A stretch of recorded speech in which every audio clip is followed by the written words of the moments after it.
I was in class 6 when I was sitting in a car with my mother. in local trains and local buses. At home, unfortunately. In class 11th. I was with my parents in Pragati Maidan. It was in a busy Diwali crowded market. It was a family member. Our bottoms were slapped. Groped my breast. I just kept looking behind because I just thought that that person might come back. I didn't know how to react. I didn't tell anybody and I gulped it all down. This is every woman's reality. Or Meri bhi. Me as well. Same here. And mine. Me too. The most disturbing thing about it is that I am not very shocked about it because we are so used to it. If you were to take each and every small incident, it would take like hours and hours of recording time. Just like it's ingrained in our heads that this happens, I wish it were also ingrained that somebody who does this to you should not be able to get away. Instead of constantly us talking about, I think instead of focusing on that, let's focus on the men. Let's focus on the men that you have at home. Fathers, brothers, boyfriends, uncles, cousins, everybody that you have, and let's tell them that it's not okay. None of this is okay. And I was walking, I'm a 12-year-old, and suddenly I felt from the behind, somebody just groped my butt and he just slapped it and he just ran, and I didn't know what was going on. So I just turned around, I looked at him, he was a stranger, I didn't know him, and he had this grin, like he'd accomplished something. I never spoke about this to my parents, to my friends.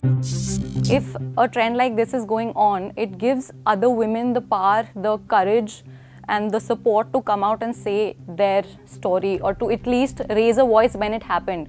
I couldn't raise a voice or tell anyone that it happened because no one used to talk about these things as openly when I was 15 or 16. The harasser knows that this woman may not say anything to anyone, so it's okay for me to do anything because it'll be under wraps. That is what needs to change. These people need to know that we will speak up, we will bring them to action, and it will affect them if they do something like this to any woman ever. You be safe. That is what people say. हाँ, तुम अपने आप को ढक के रखो, तुम अपने पैरों को अच्छे से बैठो, तुम सही से देख के चलो, रास्ते में देख के चलो. But I think no one tells the guys. I think it has to happen at home. That is what I personally feel. Like, if you have a baby boy at home, tell your baby boy that it is not okay to just stare at people and make comments at them and pass lewd comments at them.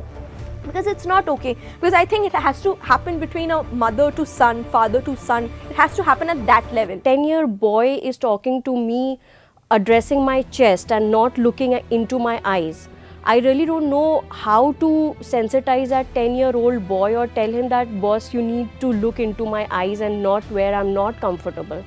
So I think it's a systemic problem. Do you enforce some kind of education for that, or do you make it as a part of code of conduct within your individual family? So yeah, I was silent for a very, very long time. If there's one thing I really want to say is that we need to break this spiral of silence. I kept playing that incident and I kept thinking maybe it was my fault. I think the fear and the shame is so internalized for us कि हमेशा बच्चों को भी, as a kid also I thought कि कहीं ना कहीं मेरी गलती है, but in my rational mind I was like, what did I do wrong? It's become so normalized that we just don't talk about it, or we just brush it off because we don't want controversies. But I think women should turn around and scream out, speak out, really take it to the authorities. We are going to be fighting this for a very, very long time to come, and the people who are coming after us, like our children and their children, and I think it's going to take a very long time,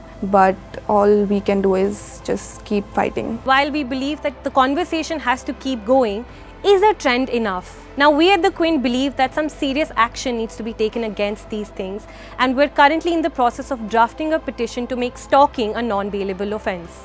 Now, if you guys think and have views about what we can do to make women feel safer in the city, please write to us on Twitter, on Facebook, on Instagram, or you can send us an email, because we believe that the conversation needs to go on.